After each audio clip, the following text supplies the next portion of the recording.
I wanted to be effective. I've been taking classes for about 8 years in English because before I used to stammer. I don't smile too much because I feel my nose is very big. Now, of course, I contour it. And I used to think my teeth look too yellow because I'm fair, but I think my teeth look okay on camera. Most of the awards that I have gone for, my hair is tied and in a bun. I actually have oil in my hair. Really? Yeah. Okay. And I've just done the bun and just walked out. I thought now I have to become cool, but I couldn't. When I shaved my hair, like for a woman, like I would never even get a trim. Like, sometimes there are women who don't even cut their hair short. So I know I can give up everything in 1 second. That attachment is not there for me. So when my son was born, I wanted to be a very cool parent, but he still thinks I'm not.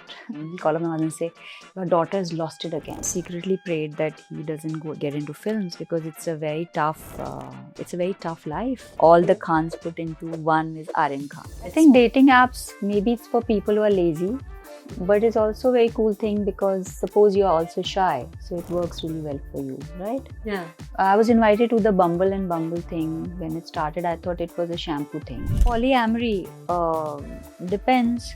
If I'm doing it, it's fine. If the other person is doing it, they'll get killed.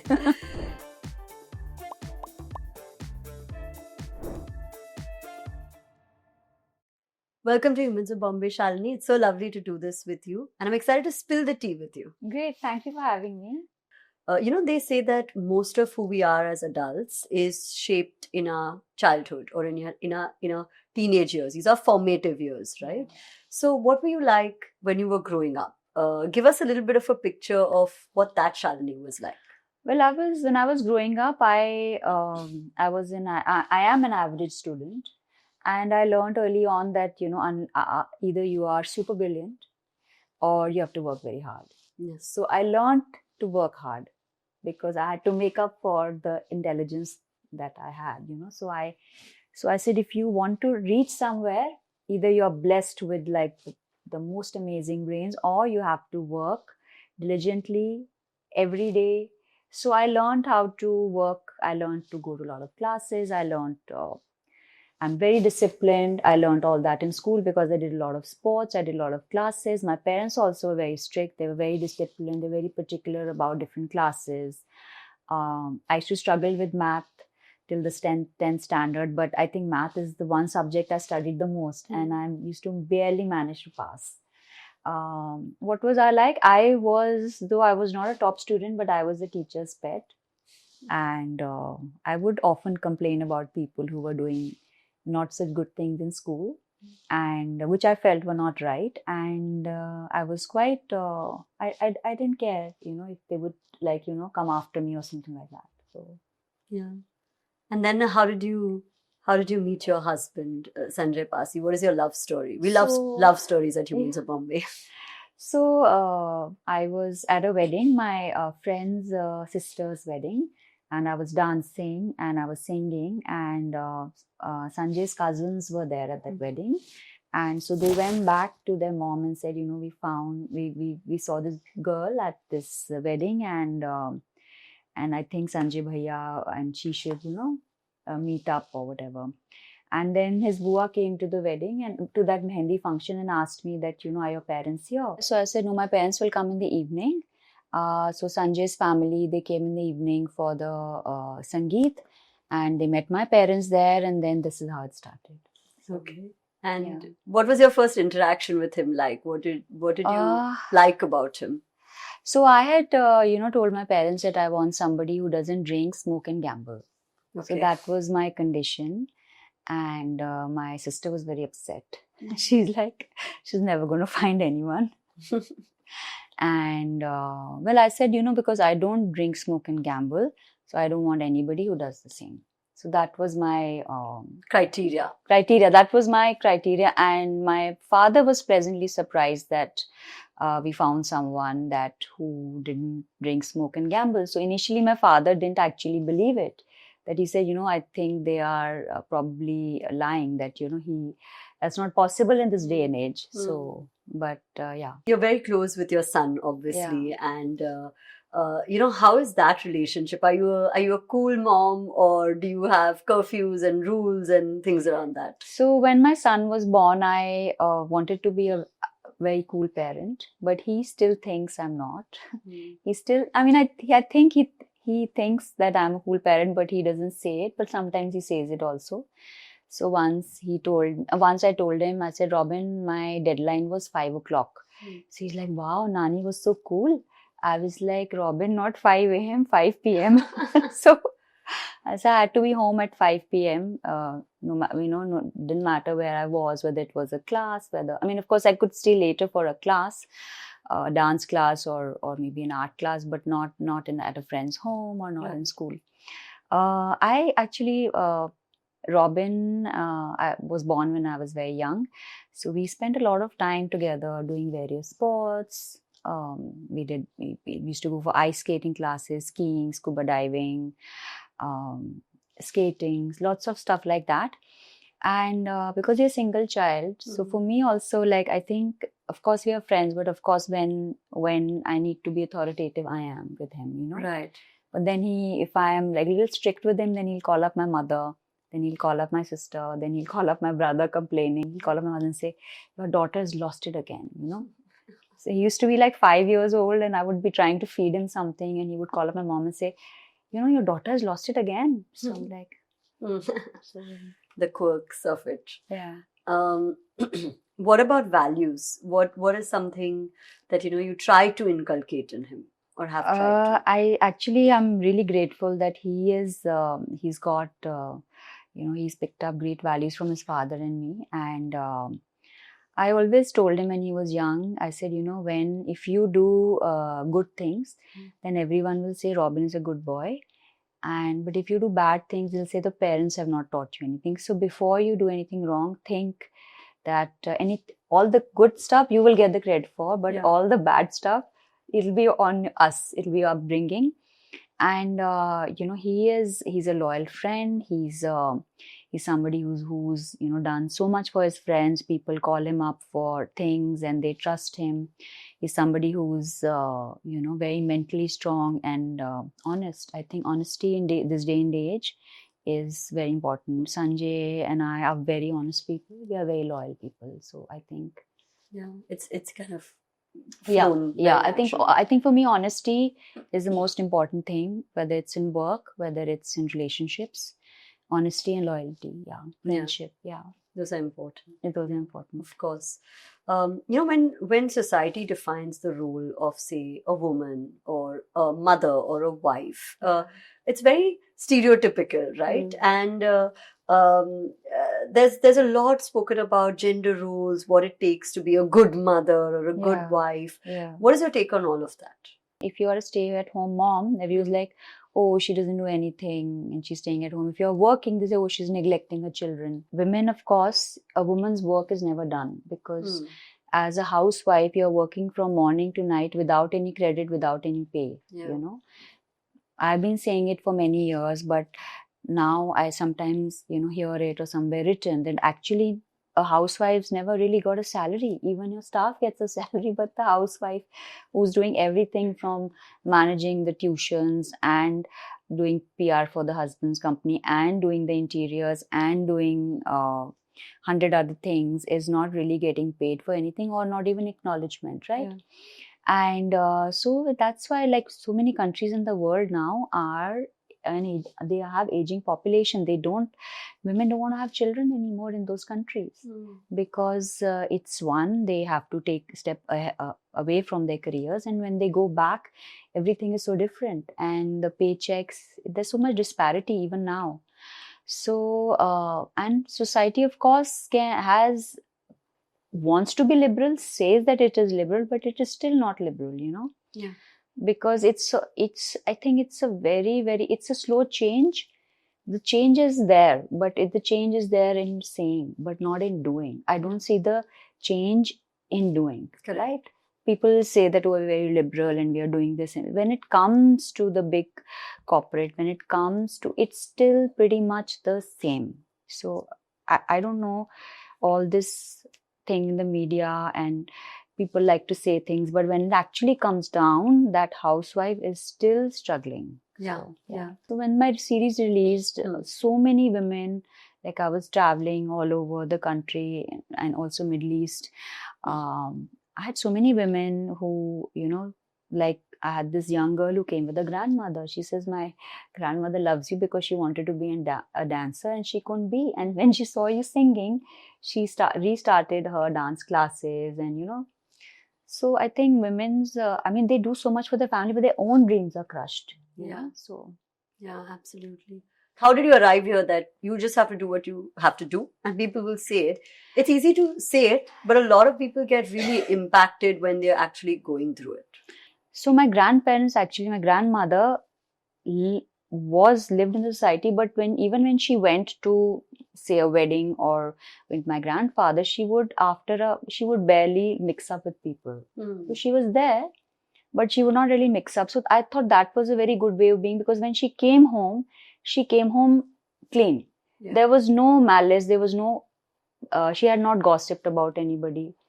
And sometimes my mother and my chachi used to say कि आप क्यों नहीं जाते वहाँ पे और उनसे क्यों नहीं मिलते, तो कहते हैं वो लोग अपने बहुओं की बुराइयां करते हैं बैठ के, मेरे को नहीं बातें करनी उनसे. You know what I mean? Yeah. So I think I pretty much picked up that from my grandmother, where like she would go out and she would sit there with everybody and then just leave and not take any of that with her. Right. So that sort of that contentment, being in a capsule, being in the world but away from it. Yeah. So one side is criticism, and then there's another side with the Gen Z especially, who consider you like an icon, right? Like they look up to you and they follow your trends and everything around that. So what's your opinion on Gen Z? Do you think that So I actually before the series before we started shooting and before, so I actually I have this thing where I Google things and then I, put it on my iPad to read. So I said, listen, now I'm going to be on camera. I better learn some slangs and better become cool. Okay. So for about 6 months, I went through this phase where I said, I should become cool and all. I'm going to be on camera. I can't be now dressed like a Victorian, like I'm from the Victorian era. So I can't be dressed like that. So honestly, I did try to learn the slangs and I did try to speak in a cool manner and, like how everybody else does. But I also I've been taking classes for about 8 years in English, because before I used to stammer and I used to eat up words because I've had that issue since many years. So I thought now I have to become cool. But I couldn't. What's your favorite Gen Z term or slang? I don't know. I think the one it's not my favorite, but like I think the T one is kind of. I actually honestly, I don't want to get caught up in words. I'm a more visual person, right?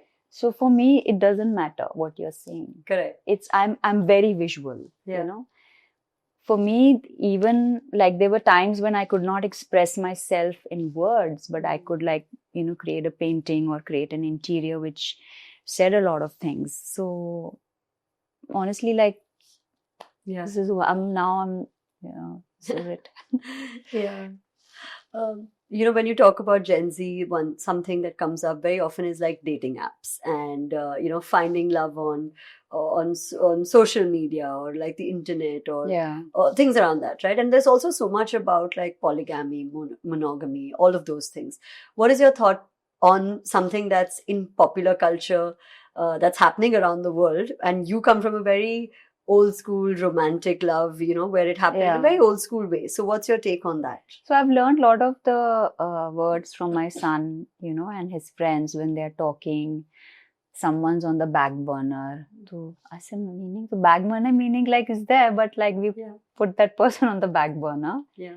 So means like, so stuff like that. Like when I'm sitting with my son's friends, I do hear all this. It's quite interesting because for me, like when I got married when I was in college, and whatever like life I've seen is with my son, like, with through his eyes, through his friends, like, so. What's your take on dating apps? Like, what if What your is my son, take what if your on son said dating he wants to be apps? on a dating app? What's my take on dating app? Like, if he wants to be on a dating app, I don't think he would be, because he's so private. He doesn't even let us take a picture of his. And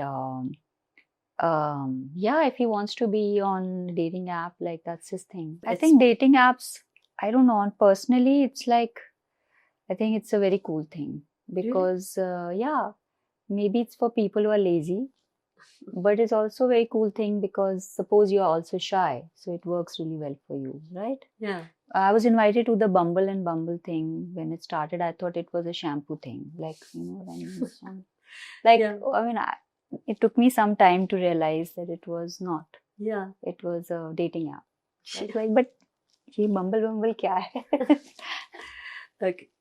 Another very popular conversation point, especially in the past few years, has been nepotism, right? And everybody loves talking about nepotism and what it truly is. And there is very divided opinions, right? Some people say, it's so easy, while other people say there's a huge responsibility and a huge amount of weight that you carry. Yeah. So, what's your take on that? What's my take? My father was into construction. My uncle is an architect.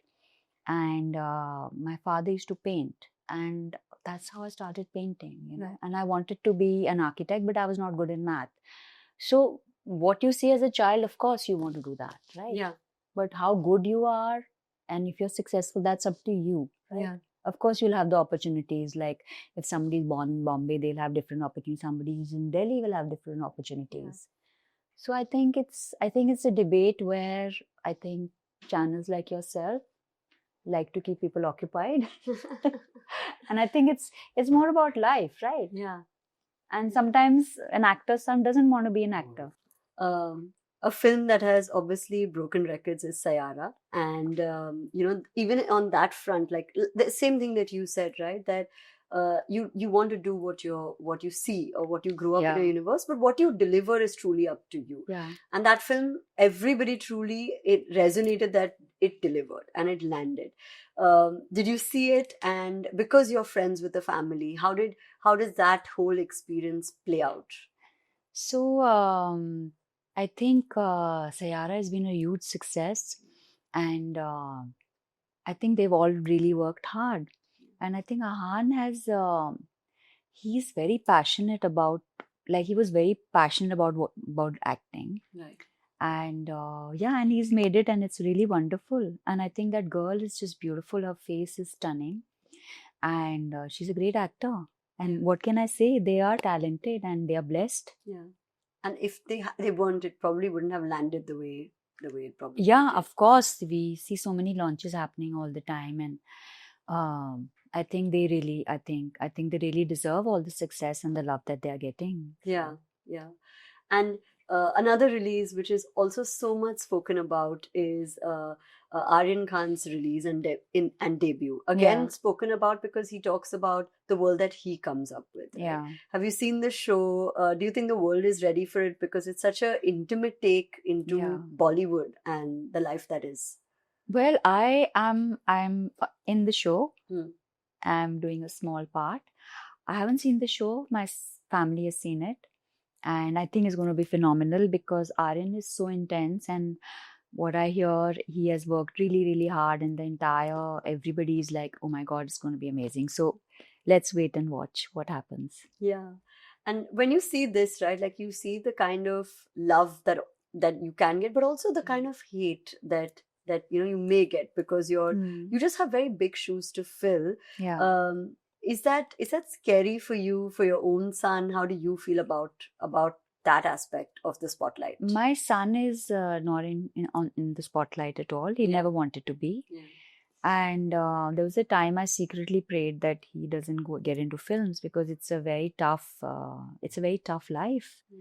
And I think while growing up, because we had a lot of friends in the industry, I always secretly, prayed that he doesn't get into films, though everybody told him like he should. But also, it's not just the way you look, it's also acting, it's also screen presence. So yeah, I just felt that it's a very tough life, and I would I'm very protective about my son. So I was very concerned that, Yeah, that this is a thing, like this is a factor. yeah, Right. yeah. Okay.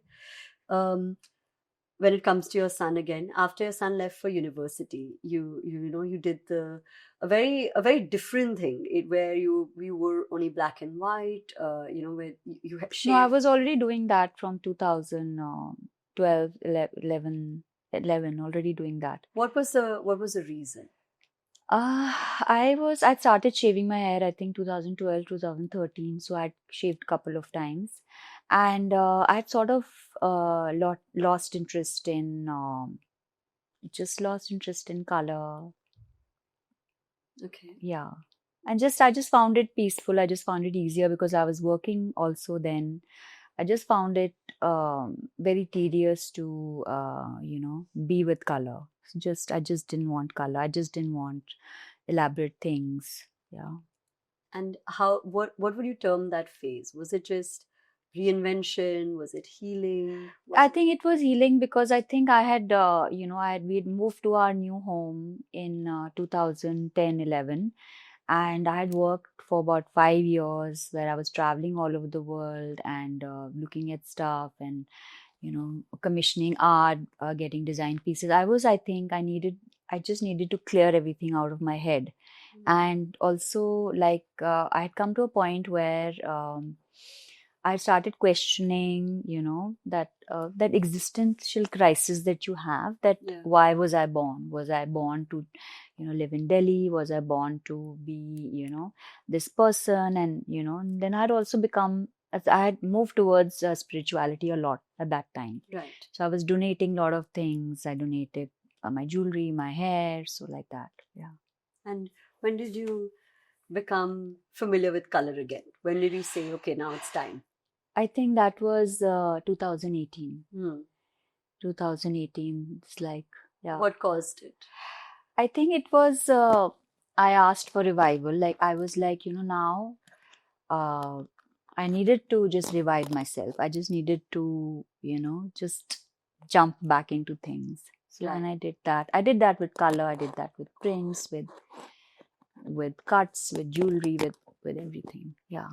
So that's So, 2.0 after that. yeah. Okay. Okay. Yeah. Let's talk about money, which is a very uncomfortable topic for most people, but it's the most discussed topic also. So, what does it feel like when, say it's not a factor in your life, right? Like you can spend and you're affording. Is it just, does it feel like freedom, or are you afraid of the envy? Are you afraid of what people may say about what you buy or what you own? How's your equation with that? I think I do understand that with having wealth, having privilege, it's what you do with it, Yeah. right? It's what you do with it. Glamour, how you use it. Like, there was a time that I realized that when I was doing the foundation, that my audience or my voice was only reaching that many people. And then I saw that a lot of the actors and people who were in the media reached so many more people. So I said, okay, let me try and do this. Yeah. And this way, it's how I decided to use the glamour for a good cause. And it takes a lot of effort to get dressed and have the whole thing, but then it is so much more effective. It reaches the audience it would not have reached otherwise. Correct. Like you say, the Gen Zs, my target audience was never Gen Z. The audience of the show is mostly women. Yeah. But I had authors, I have people like who are top business or writers. They've said that we saw your show and we quote you in our thing. So I think being effective is something that I wanted to do, and how to be effective. And this thing came to me. So I said, this is a powerful medium. I must use it. So yeah, I wanted to be effective. Right. And you just saw that as like an instrument, basically, of Yes. carrying that message. Yes. Right. Yeah. Okay. Yeah. Okay. Awesome. But it's a powerful instrument. It also sucks you in. Yeah. It's completely, it's a beast. So it does suck you in, It's also addictive because being in the limelight is addictive, right? Yeah. But for me, it's like when I shaved my hair, like for a woman, like I would never even get a trim. Like, Mm. sometimes there are women who don't even cut their hair short. So I know I can give up everything in 1 second. So that attachment is not there for me, Right. Yeah. So the attachment, You're- it's a tool, right? Yeah. So wealth is also a tool, Correct. right? With wealth, you can waste it and, do things, or of course, live well, travel well, and then use it for other things. So It depends on how. my husband and I are very conservative in lots of things when it comes to, we rather, support different charities and, and in fact, my husband does Gupt Dan.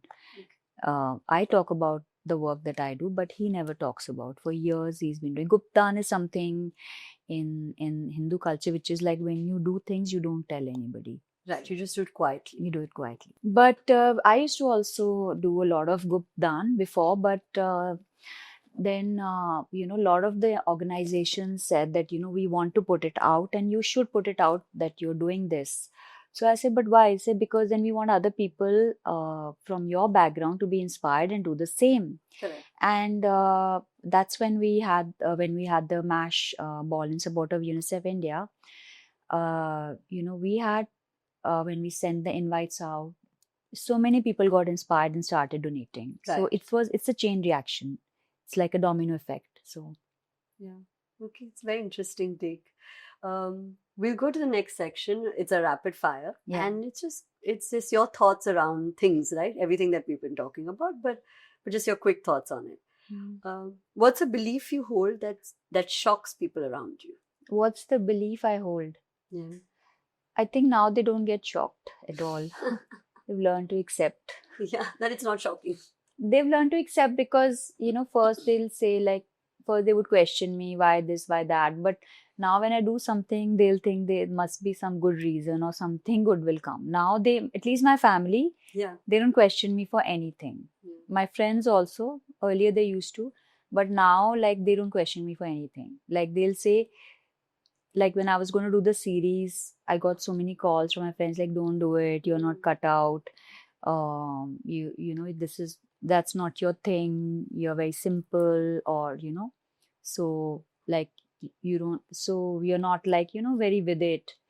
So but now they're like, you're fine. You're fine. You're Okay. fine. Yeah. Yeah. Okay. The worst piece of advice you've ever been given? Worst piece of advice: color your hair. Oh, really? Yeah. Oh, God. Okay. Reconsidering. I get it very often even now though. Yeah. Yeah. What color you?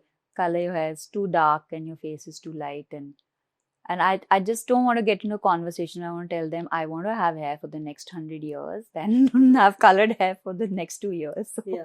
So that way. yeah. Polyamory, hot or not? Polyamory depends. If I'm doing it, it's fine. If the other person is doing it, they'll get killed. Ghosting. Have you ever done it? Ghosting, no. I'm actually, till I reply to all my messages and finish all my work, I think it's the worst thing you can do to anybody is not reply. Yeah. Because I just like, even if sometimes people say, Arey, why are you rude? You could have just said you're not well and or not replied. Why do you have to reply, no, your house is too far? I was like, yeah, but that's the truth. I say, I hate saying I never say that I'm ill, so I can't make it. Yeah. Or I never lie. So I'll say, listen, I'm sorry, I can't come. Your house is very far. And the people used to get offended. But now they know. I said, but oh, why are you saying? I said, yeah. I said, just come for half an hour. I said, how can I come for half an hour to your house? It'll take me an hour to reach and 1 hour to go back. So technically, it's 2.5 hours, not half an hour. So, yeah. So I can't come. So I can't come. Yeah. I can't, like, my whole evening will be gone in the car. Yeah. So what's one thing about you people still don't understand? I don't want them to understand anything. I don't want them to be able to pin me. As soon as they pin me, I move. Yeah. Right. I like that. Okay. I like being like as soon as I become predictable, I'll move. Okay. Mahib, Seema, Bhavna, who's your favorite? Bhavna. Because I've said Seema too many times. Okay. So then you're saying just another name. Okay. Even with all the confidence, what's an insecurity that you have? Well, I don't smile too much because I feel my nose is very big. Now, of course, I contour it. But my entire life, I smile very less. There are barely any pictures of me smiling because when I smile, I feel my nose looks very big. And I used to think my teeth look bad. No, I used to think my teeth look too yellow because I'm fair, but I think my teeth look okay on camera. Okay. So Wow. Very honest. Okay, the next segment is just one line. So it's quick and spicy. I'll give you a name and you give me one line, whatever comes to your mind first. Okay. Karan Johar. Big Daddy, Okay. Shah Rukh Khan. he's really the king. Salman Khan. Uh, s- he's kind-hearted. He was very kind to me on Big Boss. Okay. Yeah. Amir Khan. I think super talented. That's what I think. Yeah. Aryan Khan. My God, he's the mix of all of them. All the Yeah. Khans put into one is Aryan Khan. Okay. Totally. Ahan Pandey. I think he is amazing. He's a Sayara. Yeah. And the Bollywood wives. Oh, they are fun. They're very entertaining. Yeah. Very entertaining. For women who are struggling to feel comfortable in their skin or, be unapologetically themselves, Yeah. what advice would you give them? So, many years ago, maybe 20 years ago, I went to a plastic surgeon in New York. And when I walked in, he said, I know why you are here. So I said, why? He said, because of your nose. I was like, yeah. So he's like, do you know that? He says, yeah, I know I can fix your nose. Don't worry. So he said, but then he told me, he said, your nose is probably your grandfather's or your mother's. So I was like, yeah, it's my grandfather and probably my mom's at sometimes. So he said, once, and your nose is, and I'm also an artist. So the nose actually defines your character, right? So when you see in paintings or you see in cinema how, a Wicked Witch has a different nose and a Snow White will have a different nose. So he said, your nose, I can of course fix it, but it will change. It will change your face. It will, of course, it'll be better, but it will not be your nose. So then I walked out. And then I realized that, and I realized to love my hair, which is, I have my grandmother's hair, which is curly. She was sick. I have my mom's skin. I have my mom's lips. I have my dad's eyebrows. I have my dad and my mom's build. So why would you not love yourself? Because you have got something from your grandmother, from your mom, from your dad, from your masi. How can you not love yourself? Yeah. So you got to see it like that. You are like, you take everything from your parents and that's who you are. That's a beautiful way of And of putting course, it. Yeah. it's not that there was a time when I would straighten my hair a lot. Now, like when you saw in the series, they were mostly tied because I didn't want too much touching. Yeah, and heat. So that's why the hair was tied and everybody's like styling and this and that. I was like, it's okay. It is what it is. It is what it is, yeah. Okay. So you love natural, obviously. So Yeah. for all the young girls watching who are very interested in your life and how you kind of put this together, whether it's your skin, your hair, which you say, you obviously not styled and you don't like doing it.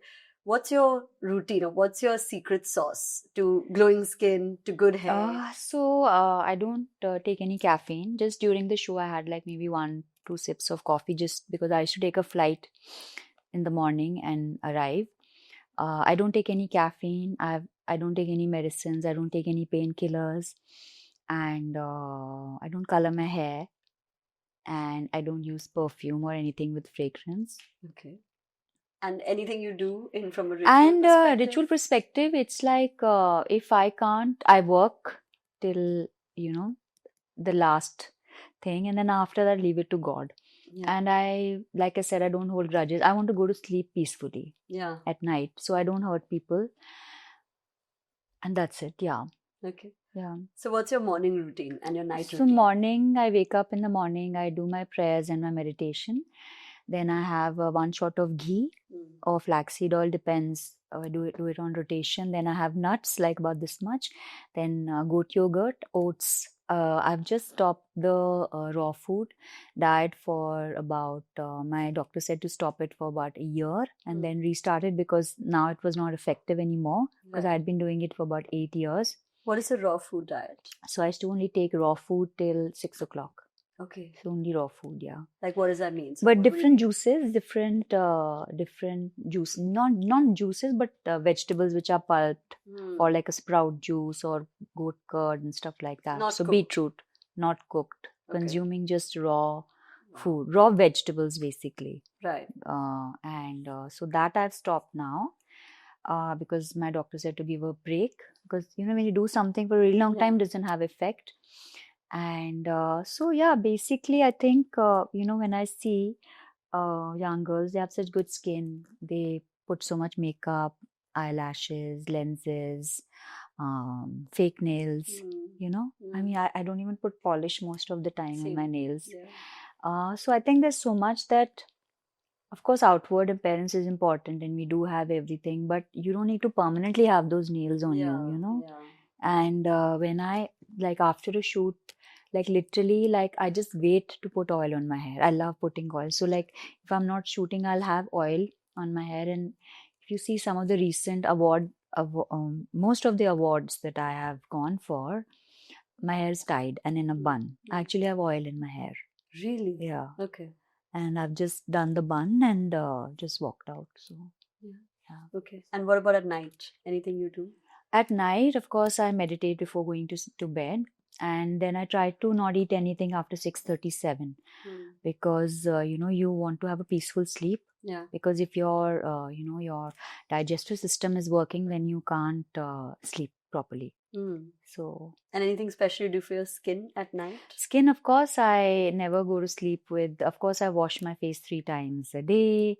I apply chandan, which we make at home. I make a walnut pack, which I make at home, which is walnut and cloves. Then I use La Mer, which I really like using because it's got no fragrance. Yeah. Yeah. Okay, great. And I use vitamin C in the day. Okay, you use vitamin C in the day. Yeah. Okay. I use vitamin C in the day, and I use very mild, very mild face wash, nothing very harsh. Yeah. So, do you have any practices that you do to manifest, or Yeah, while yeah, yeah. meditating? Yeah, so basically visualization. Also, my visualization, being an artist, my visualization is very strong. Imagining scenarios, imagining, there have been times when I've thought of certain people and those people have called, or thought of certain things and those exact thing happens, or looking for an outfit or a painting and that particular exact thing has appeared in front of me. Like, once there was this cabinet which I thought of, and just in my mind, and I actually saw that. I went and bought that cabinet. I saw it in Paris. So I think with manifestation, you're able to attract, and especially your energies have to be clean. If you're thinking about pulling others down, if you're thinking about other things and negativities, then you cannot manifest. You have to manifest from a clean space. The space has to be very clean. Yeah. And do you do do you have a gratitude journal? Do you journal, or do you, and how do you meditate? I don't have a gratitude journal. I actually, every time I think I breathe, I take God's name. Like every time I breathe or I lie down, I take God's name. And I'm grateful for, I don't really write it, but I am grateful. I keep thanking. But of course, it's, it is something you have to do every day. It's like you have to drink water every day. Yeah. So any sort of health or lifestyle or exercise, I have friends who say, I went on a diet, now I've lost weight. Now I said, but you realize that being healthy, like you have to brush your teeth every day. You have to do these things every day. You have to do your meditation every day. Just like you brush your teeth every day, you have to exercise every day. Yeah. So it's not that, and I don't watch television at all. At all. Like I don't switch on the television. I don't watch anything. You're conserving your energy, basically. Conserving my energy also, like, for me, it's like I feel that I have so much, like there's so much other things that I need to finish. And even when I'm sometimes sitting and watching, things just flash past my eyes because I'm constantly thinking that, oh, I have to do this or I have to do that. When I was on a flight, I watched something, and that also very seldom. Then also I rather sit and pray than actually to watch something. So yeah. Okay, it's an amazing way to put it, an amazing way to end the episode. Thank Thank you. you so much. Thank you for so your much time. for It's having me. been Thank you lovely. so much. Thank you. Thank you. Thank you. Thank you.